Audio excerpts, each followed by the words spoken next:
morning. Hello. Hello. This is Emma. She doesn't Hi. look happy at all. No, she's about to yawn. She can feel it building because you've got a camera on me. Welcome to, we already said it, this is the kitchen table of Yes. Warhammer. I'm so glad this one isn't going to make it onto the internet. Plenty. I've changed it to my pyjamas. So this is the game of Warhammer for your Patreon needs. This is episode 1, potentially. Essentially what we've got is a top-down simulator of the game, or top-down simulator of war. You've got two people playing an army each, and we'll run into each other, and we're trying to score points based off a game, which we've got over here from the General's Handbook. That was quite a skim with the camera. Emma, if you'd be so kind, tell us all about what this game is, what we're playing. We're playing the game Power Flux from the General's Handbook 23-24. In this game, I need to bring it closer because I can't read it. That's right. We have 4 objectives on the board, as marked out by the red circles. At the start of each battle round, which is what we'll do, you can only score victory points for objectives you control if the objective has been activated. So at the start of each battle round, you decide who's going to go first, and then the person going second chooses which pair of objectives are activated for that round. So you've got A and B, so that's A and B, and A and B. And the person going second chooses which ones will be activated. Cool. So if you control any of the others, it won't count because they're not activated. We're going on the concept that you know what you're watching here, so if you don't know much about Warhammer, please go off and research a little bit more, because we're not here to teach. This is literally just a silly adage. Emma, do you want to quickly, from left to right, tell us all about these little people that you are playing? The people you're looking at now are my Vindictors. Yep. They are essentially a bit cannon foddery, but we love them anyway. Then next to them you've got Lord-Imperatant and his loyal Gryphound. Lord-Imperatant's name is officially, oh god, what did I call him? Jonathan Staples, and DCI Bones, his doggo. You've got Big Daddy Karazai here, who's now painted, and I really like his wings, by the way. I'm so happy with those. Let's go underneath so we can see. I like the top because he looks like he's made of foil from this angle. It's really nice. I'm sorry, I'm a bit of a genius. But he's Karazai the Scarred, and he's got scarring here from acid damage or something, and it's why his horn's broken off. And you've got Bastian, another Big Daddy who does quite a lot of damage with one swing of his sword. Who's fairly powerful. You have 6 Gryphounds here who are slightly cannon fodder, but they have the advantage that when they attack they can also immediately retreat, and it doesn't mean that they can't charge or shoot or blah blah blah. They can just immediately spring back. More Vindictors over here who are the same, and then Lord-Relictor, otherwise known as the Catholic Falcon, who has the ability to say a prayer, and if it succeeds, to bamf his other units over the battlefield, so they can move a lot in a non-existent time frame. And then in my celestial realm, so these will come down later in the game, I have 3 sets of Annihilators, 2 with Meteoric Hammers and 1 set with shields. All of them do a lot of damage. They do a lot more damage than them, but they all do a lot of damage. Those are very good at saving, so they're useful when you've got something that just won't go down. Lovely. So I'll quickly go through my madness. We're going for if you've ever watched the old mini wargaming, this is a style that we're going for. So you're all getting the POV of the idiot recording. Sorry, the conductor. So I've got from the back, you can see all their lovely bums. The Fyreslayers, who are basically Scottish little angry men. They're not actually Scottish. I just always have them as like naked Scottish angry men. You must excuse us. Right. Are they angry? Because they do rage and running in and fighting. So I've got essentially a set of Volkite Berserkers, which are similar to the Vindictors, where they're cannon foddery. In this edition at least, you're running them in, they fight on death, they can do a lot of slapping, and in certain games we'd run them with the Greyfeared Lodge, which would make the Vostag Lodge, which would make them even more slappy, but we're in Greyfeared today.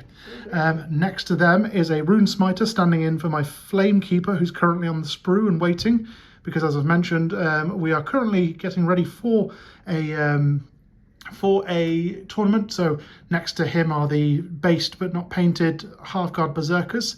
The Flamekeeper essentially is going to be buffing these lot and giving them buffs off the back of 6 deaths. These lot are kind of my hammers. They run in and they slap. They do, with their fancy little braziers that are swinging off the back of them, they are going to be doing mortals. Here is the collection of the HQ, if you're a 40k fan, or the leaders, if you will. So we've got on the left to right, we've got the Rune Father, who's being played by Fuel Grimnir, but I like the stance, so I use him as a Rune Father. Next to him, can you officially use him as a Rune Father? I believe technically, because I am using him as a proxy, but he has the WYSIWYG gear of a Rune Father. The only difference is the Rune Father would be holding his axe on his shoulder over the front of him. Okay. So it's the exact same thing. It's just that he'd be used with a set of 3 in a named hero kind of fashion, if it was normal game. Next to him, we've got the Bowsmith. Basically, he's there to look after everyone and give them a magic shield. Next to him, people may recognise the hero of legend, Mr. Gotrek himself. No, not Gotrek. Emma's not a fan of Gotrek because he's basically, he's similar to Bastian over there, but he's even worse. He takes all of your wounds, all of your damage down to 1. So if you have something that does 4 damage, it becomes 1 damage. And you're just like, yeah, he's come on. He's fun. So we have a Rune Father, or a Rune Daddy as I like to call him. So we must have a Rune Son. This is the little Rune Son next to him. Again, these two are basically running in and slapping a lot with axes. I've given him the Ancestral War Axe. For Greyfield, I get a lot of items. So I've got stuff like the Nulsidian icon on the Battlesmith, who will stop magic around him, though we're not really playing magic armies because we're not that smart. I've got the Axe of Grimnir to the Rune Father, who would give him basically a +1 to rend and damage on his Latchkey Grand Axe. And the Rune Son, I have given the... what's the name of him? Oh, I've given him the Magmadroth Ale, which basically means he gets to fight twice. No, he doubles attacks. That's it. And then again, another almost mirrored off the other side. We've got another half-guard Simpsons lot and Rune Flamekeeper, and then Volkite Berserkers. So they're the lists. Nice. We essentially, for those who want a brief bit of information, like we said, we'll be simulating a war between the two of us. The points are generated, so therefore you get an actual scoring system. But essentially, you're playing the idea of if you're a general moving your pieces around the board to guide them through combat. We'll run them through several phases, such as shooting phases, where we're able to throw things or shoot arrows and stuff. There's the combat phase, which we'll be very much doing because everyone loves a bit of combat. And then finally, there are these little weird things that would normally look a lot more, these should look a lot more like ruins and boulders and stuff, but because we're cheap, we don't actually have terrain. We don't have but to give everyone just a little bit of a challenge whilst they're playing around, we've got things like, so I've put a little card box here and they've got little badges on the top that tell you what they do. Yeah. But as every good Warhammer player will tell you, you're kind of just ignoring these unless it's deadly, like that one over there. Deadly just means they take a damage if they move near it and roll a 1 on the dice. It's the purple box. But you've got stuff like, I believe, Keith over here, as I call him, my little skull, has Arcane, which means +1 to chanting. We've got over here in the middle, no, that one's Arcane, it's +1 to casting. That means that he's mystical. And then over here, we've got another mystical over here. But yes, they're kind of by the by. We will take a brief close here, and we will come back with you after the hero phase to see what Emma has done, because she's taking turn 1. So just quickly before we jump into the hero phase, we wanted to explain this as well for scoring. This is the map setup as explained for Power Flux, and essentially, as per the rules, we've got to control the activated objectives by the end of our turns as we take them. So we'll be scoring 1 point for if you control at least one of the activated objectives, score another if you control both. Yeah. You'll score victory point for each activated objective controlled or that you control that is contested by a friendly Antorian locus and has no enemy Antorian locus's unit contesting it. For those that don't know what Antorian locus is, let's have a look over here quickly back to the Relictor. He is a hero with less than 10 wounds. And he is a priest. Yep. He's not an Antorian locus. However, if we had the keyword of wizard rather than priest, he would be an Antorian locus as per the GHB's rules at the moment. So I don't have any in my army. No, we are both playing anti-magic armies. Just so you're aware, for battalions and stuff, for those who are really interested, by the way, we've basically gone for warlord battalions on both sides, so it's basically a one drop and then whatever else needs to be filled in. And essentially, as we've seen here as well, if you were playing an anti-magic, if you were playing a magic scorer, you would also score a point if you destroyed any wizard units this turn, and you'd score 2 points if you completed your battle tactic. So battle tactics are kind of like secondary missions if you're from 40k, and we basically just spend a little bit of time trying to do a little bit of an extra thing on top of the controlling objectives, as we'll explain to you in the next few minutes.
Hello, with your cup of tea, you British bitch.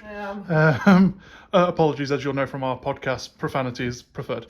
So, we are at the back end of turn 1. We decided to go for more of a Seasons of War style rather than an actual one that we were planning before taking the turn. So, Emma, do you want to talk us through what happened, how you scored? I will explain just quickly that I decided as the person going second, I would set the kind of west and east points as the activated... Look at you with your lingo. I mean, that's not lingo, that's just things. Anyway, compass, because it looks like a compass. Anyway, talk to us, and also talk about this nasty little piece of work over here. So we're talking about everything that happened from my hero phase onwards? Yeah. That's what you want to know? So hero phase, we both started with command hero points. Phase, both started with command points. I tried to translocate a unit further into the battlefield, but it didn't work, so that was a write-off. Bastian has something called Thunderborn, which you roll however many wound characteristics somebody's opponent has, and if they get 6s, they take a wound for every 6. So I rolled it against Gotrek. He took 1 wound, and his ward failed. His ward failed, but then Steve did a fucking annoying thing and healed him straight after. So that was... We did heroic recovery, which pointless waste of Bastian's healed back his wound that he took. Your battle tactic was secure the battlefield. Secure the battlefield. So you've been enjoying that one, haven't you? Yeah, I like that one. It's a good one for the first turn because I've got things I can bring down from the Celestial Realm. I need a Stormcast unit in each quarter of the battlefield, and because I can bring down 2 units. I did that, so I've got a unit in each quarter of the battlefield. Yes, we have. Which I have. And then I moved and I charged and I managed to get control of the 2 objectives that Steve had set as the activated ones. And then I brought Karazai out, who I really let's talk about this nonsense over here. This is Karazai the Scarred. He is a big dragon. He is 18 wounds, and he's now down to 10 within 1 round. It's 1 turn. It's not even been a whole battle round. He's taken out an entire unit -1. Yes. Of yours.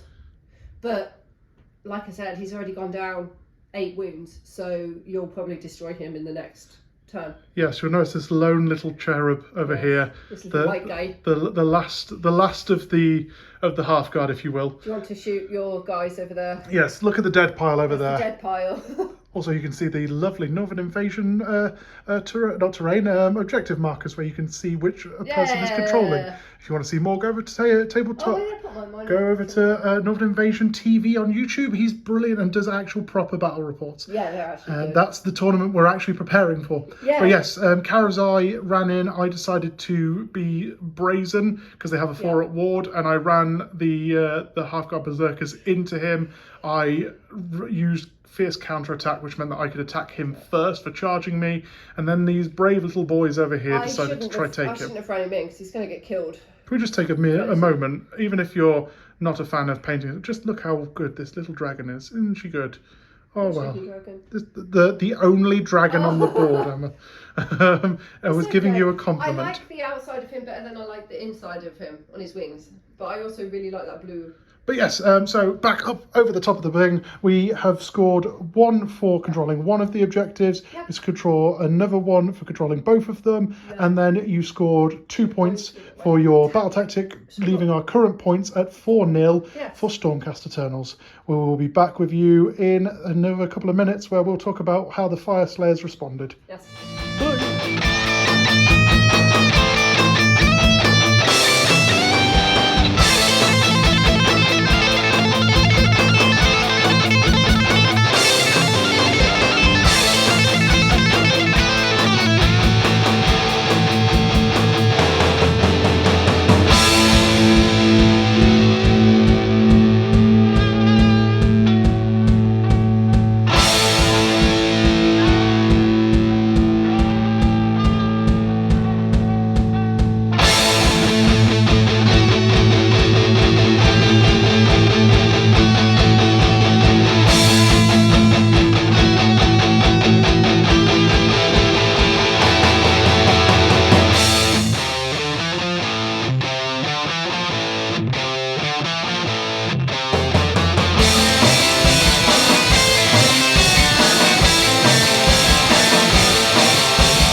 And as you can see, after turn 1 Fyreslayers, there is a missing massive Charizard impersonator.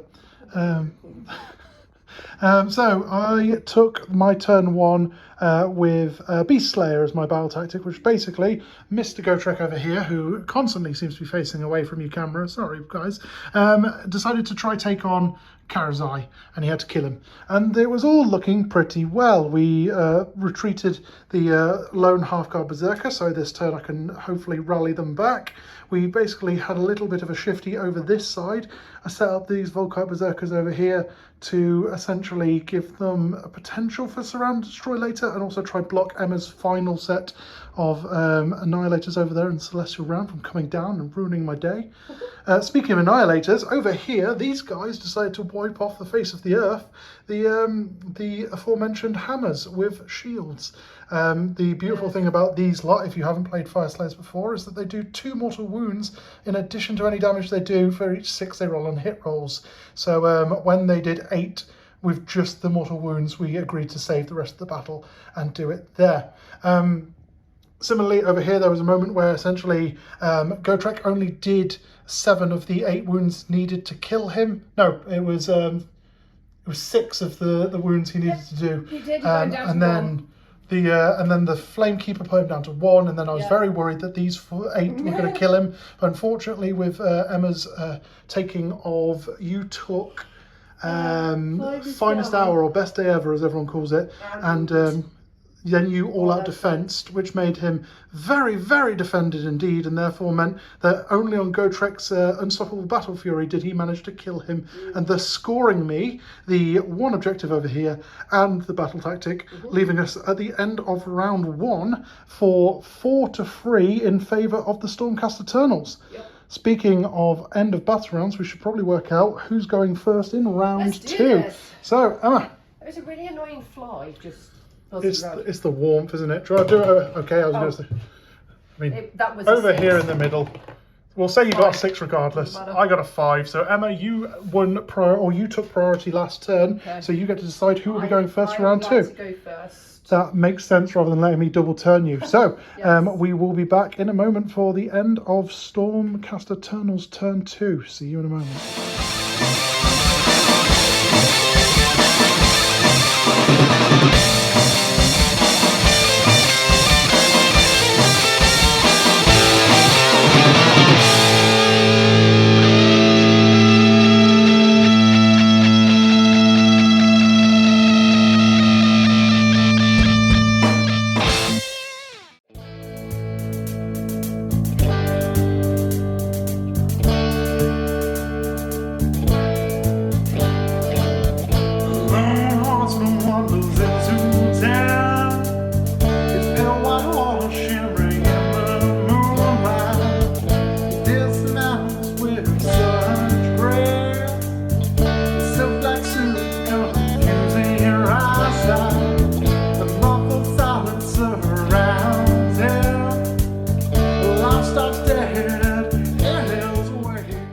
And here we go again. Stormcast turn 2. So, Stormcast turn 2. Madam Bamford, please tell us.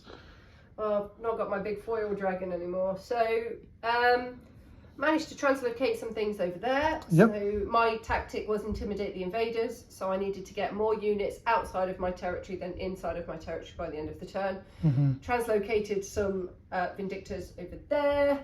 Moved some people around. So I managed to get my tactic.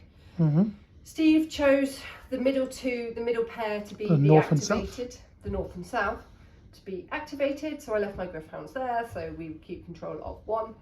And then Steve's Simpson people. The half-guard berserkers, how dare you. Berserkers fought Bastian, who all out defensed. And then he has a ward of 4+, so he didn't take as much damage as he should have done. Then he fought back, killed 2 of those, I think. Which means that the man has no hit points. Because if Bastian then kills a model, he heals at the end of a round. So he heals. My Annihilators over there, where there's just one little guy left, took down an entire unit but one of your orange, your Fanta guys. And then they killed 2 of my Annihilators in revenge. So now we've got 1 against each other. If they're Scottish, I think you'll find their Iron Brew. Oh, the Iron Brew. Iron Brew. Actually looks like it's been tangoed. Right. Or like really bad fake tan. Either way. Either way. They're meant to be molten and like burning fire. Look at this beautiful little paint job I did. It's very cool. And he's all but naked for a loincloth and some handcuffs. And his obvious hat. What's the orange bit on the bottom of his... Is it supposed to be rust on the bottom of his axes? No, that's just copper like okay. if I bring, they've got a little copper clasping around the bottom of the axis. It and I was like, oh. Stop questioning my paintwork. I'm just questioning the design. Yes, so I've got my tactic. I control 1 objective. Control that one over there. Got your tactic. Bastian healed. I've still got another unit in reserve, which I've not brought down yet. And I scored 3 points. Yes. Yes, for my tactic, 2 for the tactic, and then 1 for the objective. Which brings us to 7-3 for the Stormcast Eternals. For the Stormcast Eternals, and now we're going to see what the Fyreslayers. Just a quick thing that we haven't mentioned at the beginning of the last turn, and we may have seen at the beginning that we've been rolling dice just before we go. We've been doing primal dice, but because neither of us cast spells, they're kind of a pointless endeavour. We're just doing it to make sure we remember for when we come to our inevitable games against a load of magic people. Yeah. I've got to remember to not do it. Oh no, wait, we still do it, don't we, if we're anti-magic? You'd still do it, you'd just use it for dispelling and unbinding. For those that haven't played the game, essentially when it's someone's turn to cast, let's say that Gotrek over here was casting a spell, we'd roll 2 dice. If we can get over the casting value of that, we get to cast the spell. However, in our hero phase for the opponent, Emma might say, I'm going to dispel that or unbind that. And she has to roll higher than what I rolled on my 2 dice. And that's where the primal dice come in. You get to add those on top. So you essentially roll 3d6 to try get higher than the 2d6 I rolled. And I can add 1 to try get higher. Anyway, if you fancy it, again, General's Handbook, that's what you need. We will be back in but a moment after Fyreslayers turn 2. Sudden shock to tranquility. A swooping blade as the silence breaks.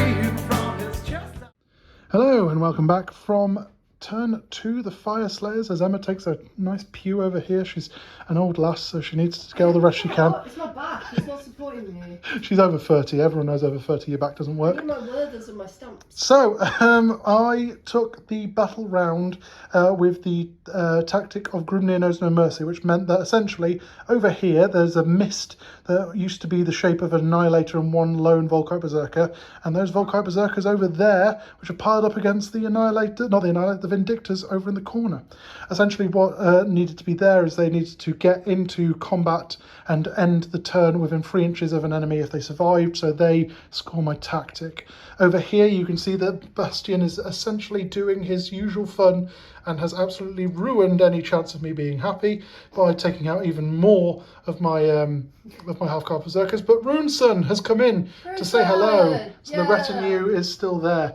Speaking of retinues, we've got a little bit more back thanks to Rally, as the Rune Father, or Rune Daddy as I like to call him, has been running up north and leaving the Battlesmith by himself to look after the lone objective here. It probably isn't just you who says that. Speaking of people who are running off along their own, GoTrek is doing GoTrek things and has taken out... GoTrekking. GoTrek is annoying Emma, and GoTrek now not facing away from the camera either. Look at the aging on his beard. I'm so good at art. I've not seen him close up. Anyway, so GoTrek again is on 7 wounds because his free up ignore everything is so annoying. Yes. But he took out the Imperatant. There was a large bark as the Griffhound with him died. Wow. And he is now facing north to those lone 6 up there who are keeping Emma from making me score full points for the turn. As we have just said, I have scored 1 for control. To start with, yeah, you've got them for distraction and annoyance. Yeah. They're kind of almost what I am doing with my Volkite Berserkers in this turn. So with that, we scored 2 points for the battle tactic, and we score 1 point for taking the 7 objective, and therefore that leaves us on 7-6 in the favour of the Stormcast. Emma, shall we roll off to see who is going for round 3? Let's roll off. Should we do in the middle of the board again so we don't waste a roll this time? Here we go. Oh. It's a 1 versus a 5. I think I'm going to take No, I'm going to let you go next because I'd rather keep you from giving me, rather than taking a double turn. Here's a little bit of advice for those people who are new to Age of Sigmar. I am also fairly new, only playing a year or so, but controlling the chance of a double turn is better than taking a double turn unless you have a guaranteed I'm about to win.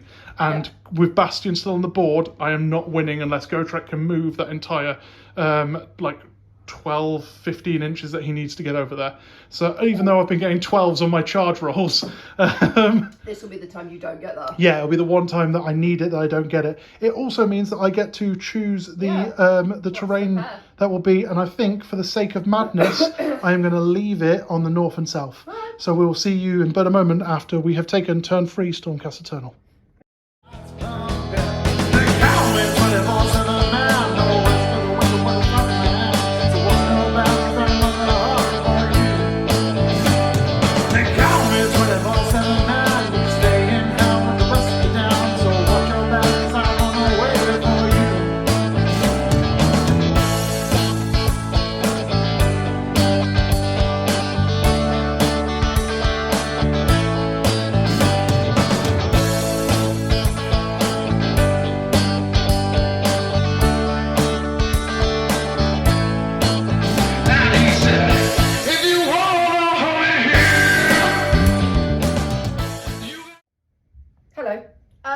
We've just taken turn. We're on turn 3. We're on turn 3. It is your turn 3. I've gone first. I've taken turn 3. Because my battle tactic was surround and destroy, where I needed to have 3 units on 3 different edges of the battlefield, and at least 2 of those must be outside my territory. I didn't do a lot of moving around. Mostly left those 2 Vindictor units where they are.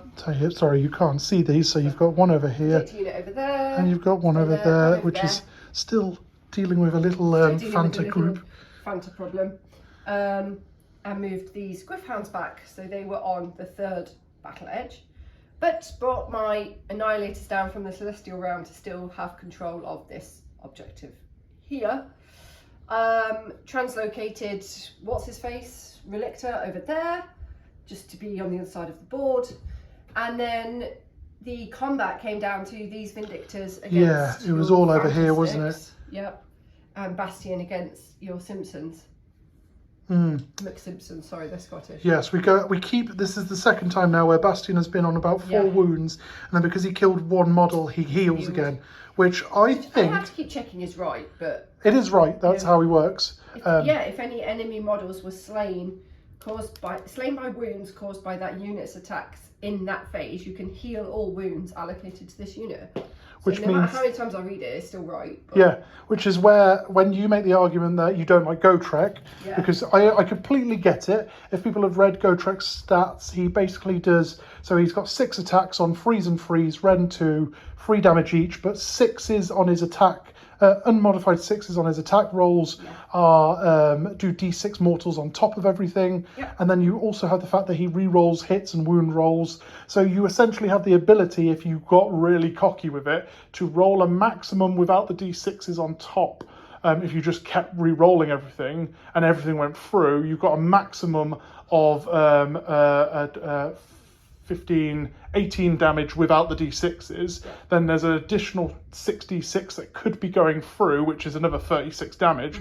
So he, by himself, is an absolute nightmare, especially because he's got his free up ignore, and he gets to fight twice, which means that he could potentially, on his own, do 72 damage. Yeah. With quick math. Bastian can only do 16 in a turn, but he gets to free command point himself every phase, not even every turn, and he also just has to kill on his 16 damage, which regularly goes through. He just has to do 2 to 1 wound unless you put him into something big like Chaos Chosen or another set of Annihilators, which are predominantly never really seen in my army. I've realised I've been playing Bastian wrong. This is a learning point. Let's film this. Once per turn, this unit can issue a command to a Hammer of Sigmar unit anywhere on the battlefield without a point being spent. Oh, I thought it was once per phase, not once per turn. Once per turn. I've only done it once per turn, but not all of them are Hammers of Sigmar units, are they? No, this is the conversation I was saying earlier. Emma's currently playing Knights Excelsior, which makes her Annihilator's battle line, because she's only got a maximum of her 2 sets of Annihilators, her 2 sets of Vindictors that are default battle line. The Annihilators become battle line when you choose the Knights Excelsior one. This is the argument that I've given to you before when I've said, because you also don't use the Annihilator, the Knights Excelsior boost that you get, and you could really be doing with it. I can never remember what it is. Basically, if they're fighting into a unit that has more models than them, they get +1 to hits and wound, I think it is. I need to really get that written down before we go. Yeah, we normally have a cheat sheet. This is just, again, it's because it's practices. However, she does love these units, so I expect her to know them like the back of her hand. Anyway, I do, but I've just been reading Bastian. That being said, I've been playing Fyreslayers strong now for about 6 months, and I still keep reading things and go, oh, that's what they do. Yeah, exactly. Yeah. So the whole thing is you're never going to know your full army. So like off the top of your head, unless you spend a lot of time, such as there's a young man in Scotland who plays Sylvaneth, who gets a game finished in an hour and a half, and he is terrifying to play against. He's very good. But anyway, so scoring, you control the north, and you got the tactic, which gives you another 3 points, which puts us on 10 to 6. 10 to 6 in favour of Stormcast Eternal. Ironically, I think might be the time. I know the time is 5:24. So nearly there. So we will come back in a moment after we have finished Fyreslayers turn 3. And normally with our games, we find that this is normally around the time we start talking things out. So prepare yourself potentially that the next 5 minutes of this video is just going to be us going, well, potentially this could have happened. And but anyway, back in a moment. Bye.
So here we are, round 3 of the Fyreslayers, and you can see that the board is fairly empty.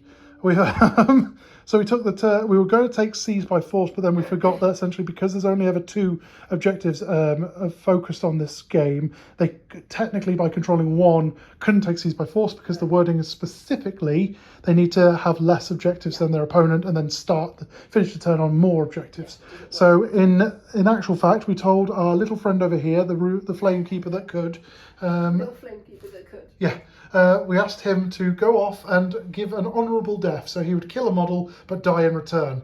Unfortunately, between the 2 of them there, they killed those Vindictors, but unfortunately he was a little stubborn and therefore didn't die. He did not die. Speaking of stubbornness, Hi. Emma called for aid.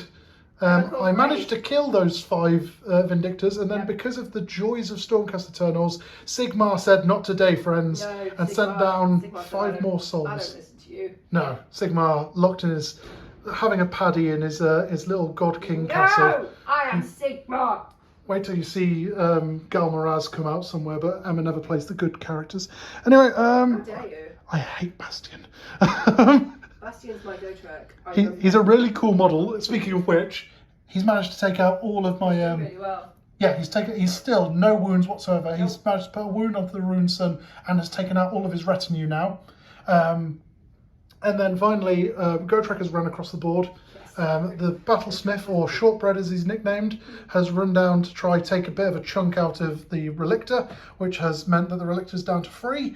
And I have taken out the Annihilators on the north, which has meant that essentially I have now controlled both objectives, but I don't get a tactic, which scores us to 10-8 in the Stormcast's favour. It's going to be a very close turn, this next one. I feel like this is the turning point. Rune 5 is going to be for anyone who's straggling, but 4 is kind of the turning point, I think. Yeah. So, Emma, darling, if you could get up and come and roll a dice for me. Again, if you're I love these objectives. We got these at the Northern Invasion one day that he did. 3. Emma has rolled a 3. He made these, as you see, as an event exclusive. He made these specifically for Northern Invasion. 3. It's free again. And you can get those potentially by having a chat with Stu West over in Northern Invasion.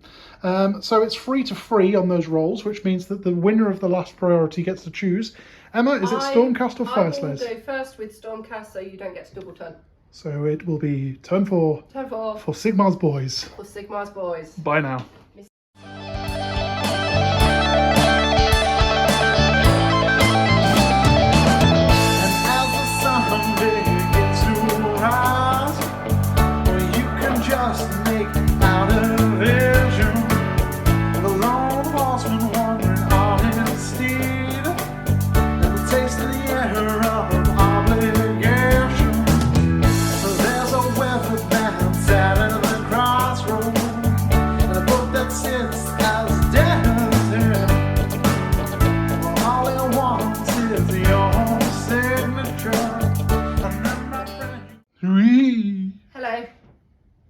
Hello? Yes? Hi. I went first for turn 4. Could not take... So my battle tactic was bait and trap. I had to retreat 2 units and charge 2 units. Managed to retreat 2, managed to charge 2. Yeah, so we retreated down here. Retreated down there with Relictor and with Bastian. The Vindictors here charged into this chap, and then my Gryph-hounds who were here charged into this army here. The Gryph-hounds all died in the ensuing fight, but they still charged, so the battle tactic is still achieved. But based on that, I don't have control of any of the objectives. No, as I was taking the second turn, I have left these 2 active because I control both of them. I felt it was a smarter move. Well, it made sense, rather. Why would you switch it? Yeah. So yes, that's the end of it. So all I've done is scored 2 points for my battle tactic. The score is 12-8 to the Stormcast. And Steve's now going to try and score 4 points to bring it even. Score 5 and then you're winning. Yeah, remember that we'll also have the 3 points for Grand Strategy, which we both auto get because neither of us had wizards. Because we've taken Slaughter of Sorcery. Having no wizards on the board means that you get the tactic. Yeah, it's going to be weird when we play against magic armies. And Yeah, so was that. Oh wait, I've actually got to kill them. Oh, this my is gosh. where I was saying that I'm tempted to, because I've been doing a lot of the Fyreslayer only ones rather than the general handbook, like free for everyone battle tactics. I've been doing a lot of the Fyreslayer ones, and there is one that is specifically do 4 of the Fyreslayer. Do you know what we tactics. haven't done for this? What's How that? many points is your army? Mine is 1980, I believe. I think mine is 1990. Which means that I would have got my free You would have got your triumph. But I never really care. No, I forget. Also, and I don't know if it's just they haven't updated the War Scroll Builder online. I'm pretty sure my army is 2,000 points, and then my actual army on the War Scroll Builder is 1980. So I'm going to say it's 1980 just for the sake of madness, because it's from the War Scroll Builder on the Warhammer community page, and therefore the most. Anyway. So yeah, we'll come back in a moment when we see if there's any more missing pieces from the end of... This is like that memory game. Memorise the board, people, and see what it looks like in about 30 seconds time. And also remember, there are a couple of Vindictors over there that were completely missing from the shot. Anyway, don't miss and them, those two over there. Just we don't care about them. Just doing slight obliques workout. Anyway, right, back in a moment. Okay.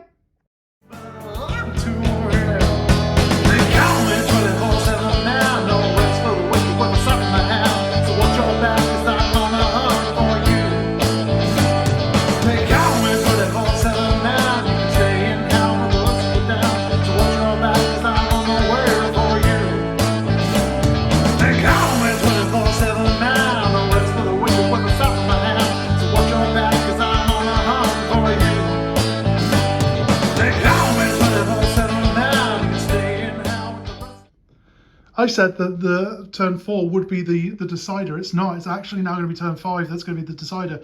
Because as I did the tactic of led into the Maelstrom, I had to have 1 battle line and 1 hero charge and have one of them within 3 inches of enemies at the end of it. So those 2 over there, the Auric Flamekeeper and the Volkite Berserker, charged into Bastian. The Volkite Berserker survived all of this. So therefore there's a battle line that's within 3 inches and therefore giving me the tactic. Over here, Shortbread charged into the Relictor, which gave me a hero, so just doubling the chance for it to actually pass. Gotrek is staying on the corner over there just to keep things nice. My poor little Runeson has died to the hands of the Vindictors over there. The guys up there are still just holding on to the objective for me.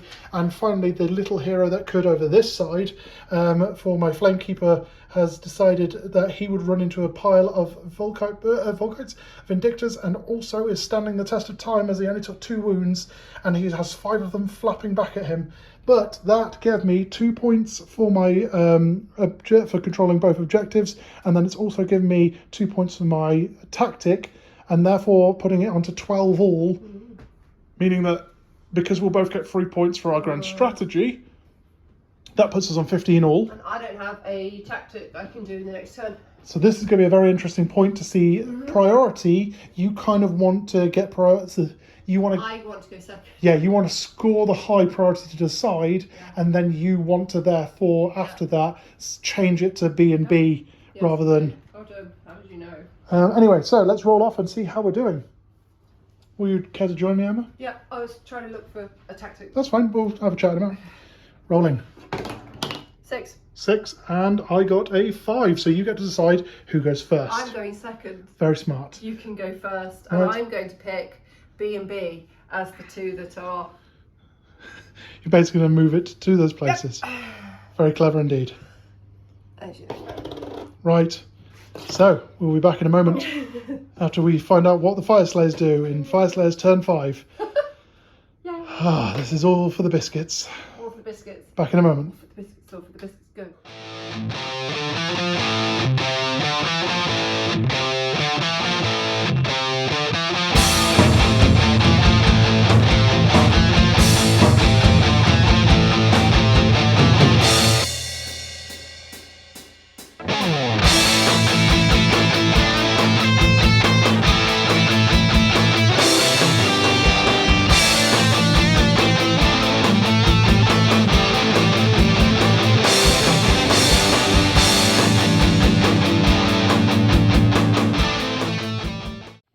Oh, sweet lords.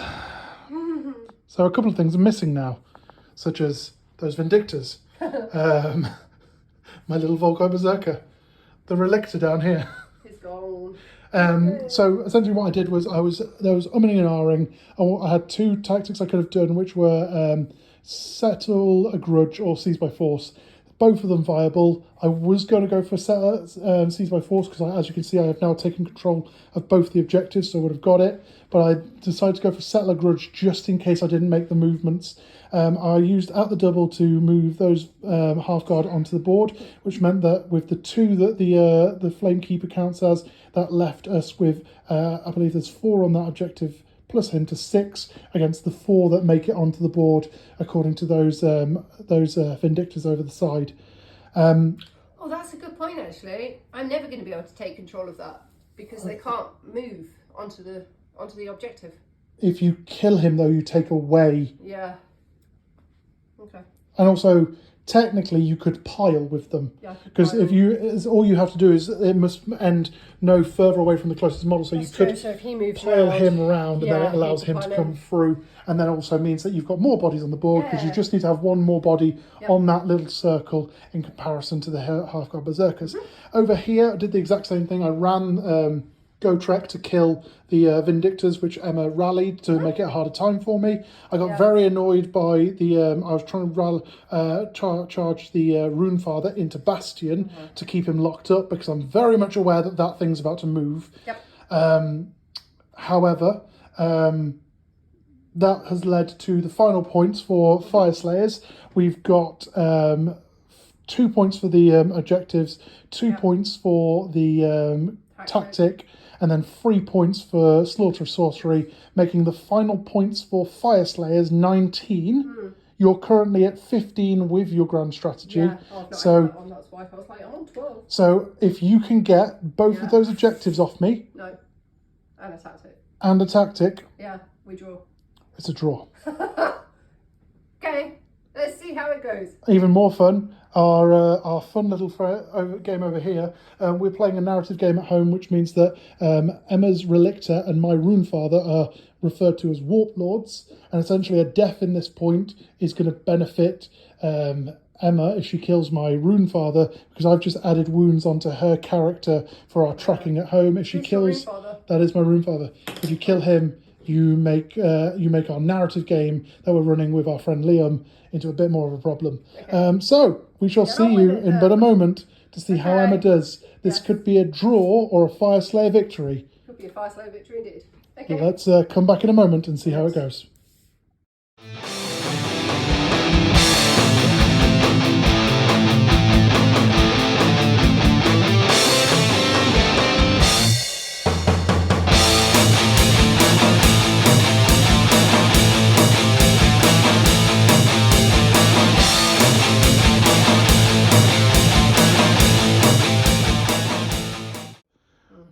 And here we are.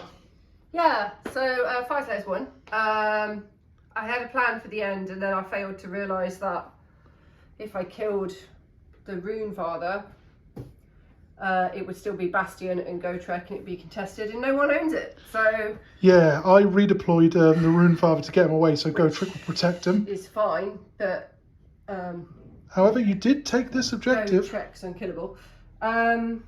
Yeah, took this objective, did no challenge too great, killed one of your Fyreslayer heroes with melee weapons only with a Redeemer unit. All they have is melee weapons. May I take your Bastion a moment? I feel like there's a nice arty shot here that should...